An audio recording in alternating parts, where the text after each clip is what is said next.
Tibalt's Apprentice. Yet again, we are back with Enrique. Yeah. And this time we're here to talk about pet cards. Yes. Do you have any pet cards? I definitely have pet cards. You definitely have Yes. pet cards. So I had a hard time trying to decide what I was going to choose for a pet card. What criteria do I have? So amongst them, I decided some of my pet cards, I use them just because I like them. They're not necessarily the most useful card in the deck. I already know your pet card. Well, you know, if it's narrowed down to one, I'm sure you know what it is, and you probably know that I use it just to annoy another player. As a matter of fact, I have to be honest, and I can mention him by name since he's been on the show at this point. So, without Josh being here to defend himself, I'll say that he often has felt in the past that this card could be replaced by any number of other cards in the deck that would be more useful. And it's too niche and too, well, the card is Elixir of Immortality. Mm-hmm. And he's felt that it didn't necessarily serve a purpose. And when we first started talking about this, and it was after that then that I started to put it in every single deck that I've built for the most part since then. And every time that card comes up and it pulls my fat out of the fire and, keeps me in the game just a little bit longer or whatever. He had sound rationale for why that card didn't necessarily go in every deck, but I just have so much fun with it. So that's like probably my number one pet card, but you probably have that card's one. fantastic. I think it's great. Well, yeah. Power level? No, not even close. Like, Yeah. being anywhere as high as anything else you've played. But it doesn't feel like a complete game of Magic if you don't play the bottle. And if you don't say, okay, I cracked my bottle. Exactly. And I cracked this and, I'll take 5 life. And, hey, I'll take all the cards that I just about ran out of and run through the deck again. Oh, yeah. But you have to have a card that you love. What's your card? Absolutely. So I have 2 pet cards. 2. Okay, and one of them is more, how shall we say, salt-inducing than the other. And so I'll introduce the least salt-inducing. The least one. salt-inducing. Yes, Okay. and that's the Panharmonicon. Well, that's the other one's got to be really bad then, because if that one is plenty salt-inducing. Oh, not even. Panharmonicon is a 4-mana artifact, do-nothing card. Do nothing. You can't say that. You can't say that here, because if you guys have watched the last show, you'll know that I talked about that because I too have played the Panharmonicon to great effect and with a Direfleet Ravager. So we just rehashed that this past episode. So yeah. I wouldn't call it a do nothing card, but it seems innocuous enough, right? It's just cardboard. It's just I love this card. When it was spoiled in Kaladesh, during Kaladesh block, I bought 2 play sets. Just no questions asked. Just 2 play sets. Okay. I want them all. At this point, you've built, or you generally build your deck with Enter the Battlefield effects in mind, or is that was that for a specific deck, or do you just, when you go to all of your decks, when you're building, is that something that's foremost? Like, what can I play that's going to do something or have effect right away in the game? At this point, if I can jam it into a deck, if I have at least one card that benefits from this effect, at least one. I'll jam it into that deck. Okay. But you're not building for that. That's something that I've neglected up until recently. I want to say the Analia deck is the one that really made me think about that, obviously, with Wizards being able to come in with haste. Oh, yeah. That's awesome, but made me start thinking more about that. So I am looking forward to other decks, even standard decks that I'm planning on building or that I build. I do take the time now to check and see in this set, whatever set it is, what Enter the Battlefield effects are there. Another deck, or rather another one of my pet cards, because I wrote down 5 of them. One of the other ones that I chose, again, it's a throwback to the early days of the game, and there's probably far better ones that could be played. But just the idea that it's setting on the battlefield will either draw fire or interrupt play. That's the theory. Most everybody's learned to play into it at this point, and that's an Navinral's disc. Yeah. Nothing like having a Navinral's disc setting out there, preferably untapped. Of course, it comes in tapped. So people are trying to hit it right away. You know, if there's artifact destruction, it's going right away. I'm never going to get to untap it. And if I do, they're, like I said, just rush, you know, like you said before and stuff, you know, make them have it. Yeah. Just like with the counterspell, make them have it and stuff. Oh, yeah. Make them use a disc. They make me use it as early as they can but now with the bottle, I get it back. But anyhow, that's beside the point.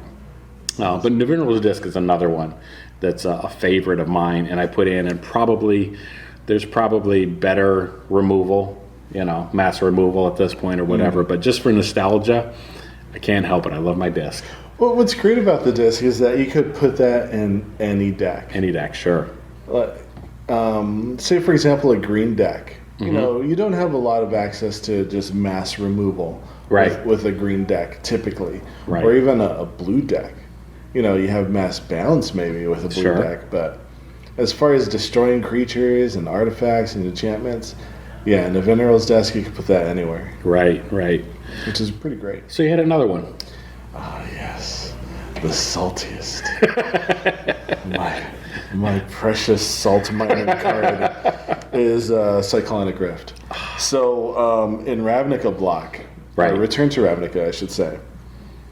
When this card was spoiled, I bought a play set, and then I got I think two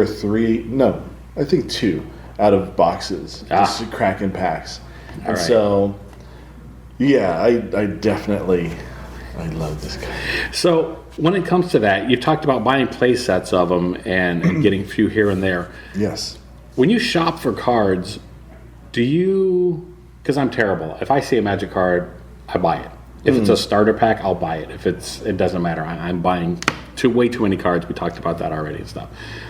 When you buy play sets, does that mean you deconstruct your decks and rebuild them, or do you build them and retire them? So if I want to include my pet cards into already established decks, no, I just do swaps. You swap them? Oh yeah, I swap a card. Okay. Card out for it. This to is make room. probably why you don't have the problem that Josh and I do, where we've got 100,000 cards laying around the house that we need to. Oh no, I still have that many cards laying around the house. Oh, okay. Well, that's fine. It's just the favorite ones you keep in. Okay, yeah, fair exactly. enough. Fair enough. Well, you talked about green not necessarily having removal, and this is another. I want to call it a pet card of mine, because I have it in multiple decks, and I've used this one to more effect. The other ones I've talked about I haven't really used as maybe effectively in a deck. But this, first I was going to say Hull Breach, but actually Decimate. Decimate is 1 red, 1 green, 2 colorless, and you destroy an artifact, a land, a creature, and an enchantment. Yeah, that's a great card. Why isn't everybody playing this? Yeah. I mean, it's awesome. Maybe they don't know about the card, and that's a shame. Well, you have to have targets. You do have to have targets. Okay, so that's it. But in a commander game, you can generally find those targets on the table, even if you have to get your own stuff at some point. You know what I mean? Sometimes enchantments, I want to say, are the toughest thing to remove, usually in a game. Yeah, typically. For the most part. Unless you're in green, maybe. But the fact that you can't get past those, a lot of times I've had to pop my own artifact or whatever, but just to make sure that I get those other 3 things off the field, it's absolutely worth it. Pure value as far as I'm concerned. No. Another card that I think of as a high value card for me is Stone Shaker Shaman. Stone Shaker Shaman. Oh, God, that one. Yes. Oh. And I'm a fan of it. I really am. I know. For certain blue players, or any blue players, it can be a problem. Or it can be a nuisance. But that's the thing. It's a 1/1 creature that if any untapped land at the end of the turn, if you have an untapped land, you have to sacrifice a land. and we don't play. I don't feel like I've played as much against as much hardcore blue removal or counter spells as I have in the past. Just talking in the past 25 years. But that shaman, man, it's like such a nuisance. Like you don't want to waste removal on a 1/1 creature. Oh yeah. I'm sure there is a god or there is a artifact creature or something's going to come out bigger than that that's worth it. But just for me, the security of knowing that I'm not going to get interrupted on my turn is absolutely worth it. Oh, totally. And yeah, typically, okay, so when we're talking about EDH, like, you have two types of removal typically. You have mass removal and then you have targeted removal. Right. Where mass removal gets rid of all the little dudes, all the big dudes, everything. Right. Targeted removal, at least from my perspective, I tend to think of it as, okay, I see a big threat, that I just want to get rid of that without affecting my board presence at all. And so when I see that guy, that 1/1 guy, that guy, I want it dead, but I don't want to waste my card on it. You know, you're hoping somebody else at the table maybe is going to be more annoyed with like someone else. Hopefully, will have that mass removal card and just get rid of it because. I love that guy.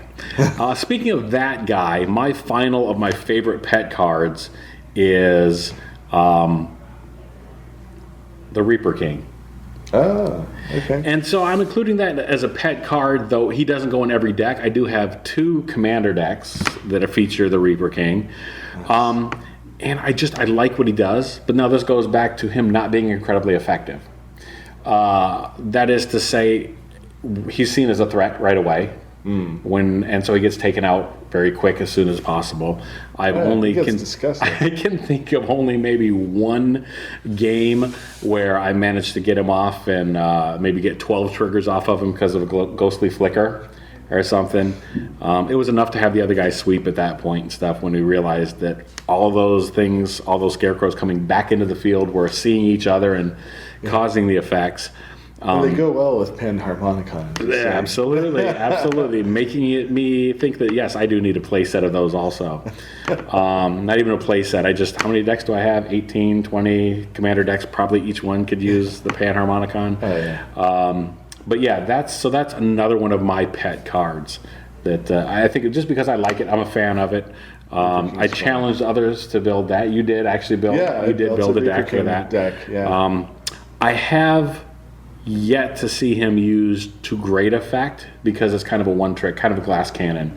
Yes. Kind of a one-trick pony and stuff because you know what's coming. And to be perfectly honest, often when I play it, like I played it this past week, it's just a target to be dangled out there. You know what I mean? Oh, is your commander out? Oh, I'm going to bring my commander out. Oh, here we go. Nah, I'm not going to. But you know what I mean? It's just to draw fire, to draw as a distraction. That's it. Yeah. Though if I do get him on the board and stuff, he can do work, but it takes a while to get to that and stuff. But anyhow. I mean, I think for the Reaper King to use him to great effect, you almost certainly have to go after your opponent's lands. Yeah. And I think it kind of plays into that. Because, you could destroy creatures and planeswalkers, and that's fine. But if you really want to mess with your opponent, with the Reaper King, you go after their lands. Go straight for the lands, yeah. I try not to do that because we know it makes other players a little salty. But we had a discussion about that, and of course I'm referring to Josh. We discussed that the other day, and we kind of worked through that. And so that's how that goes. But yes, you definitely want to, I think, go for the land cards if that's you're going to do anything. Go for the throat. Another good card, by the way. Oh yeah. Yes. But anyhow, those are my pet cards. Those are the ones I wanted to touch on. Do you think of any other ones that you could think of off the top of your head that maybe it's not played to great effect or not a high power level, but it's just you're fine? Because I mean, I had a hard time. Of course, the Direfleet Ravager should go in there. Liliana should go. Half a dozen different cards or whatever. But anything else you can think of that would be a card that would stand out for you? Let's see. Okay, so there's a Planeswalker that I've gotten multiples of. Yes. So That would be in Nicol Bolas, the Planeswalker. And yeah, that guy. If I'm playing Grixis, yeah, I'm definitely playing that guy. Yeah. And I got him in, 2 different printings because one of them looked cooler than the other. And that one goes specifically into my Nicol Bolas, the Ravager deck. I gotcha. Yes. Yeah. So I got the cool printing for that one. Okay. But yeah, definitely Nice. Nicol Bolas. Nice. Well, something else that I had teased that we would talk about this next time was fleshing out your mana curve or just curving out your deck. I want to do a little bit more research before we talk about that. If you go to Aetherhub, I've mentioned a couple of times hypergeometric distribution. We'll kind of break that down and talk about that, I think, in an actual episode unto itself. But in the meantime, I'll include a link in the show notes. And you can see what that is, and we'll talk more about it on the show later and stuff. Yeah. In the meantime, though, speaking about that, if you're wondering why, your 20-20-20 deck isn't winning when you have 20 creatures that are all like 4, 5, and 6 drops. yes, Yeah, you're gonna want to look at that episode. you're definitely going to want to look at that exactly. And so you and I want you to look at something that I'm doing, and I want to talk about this, which just briefly, which is my an update on Arena and stuff. I'm still muddling around at what am I at here?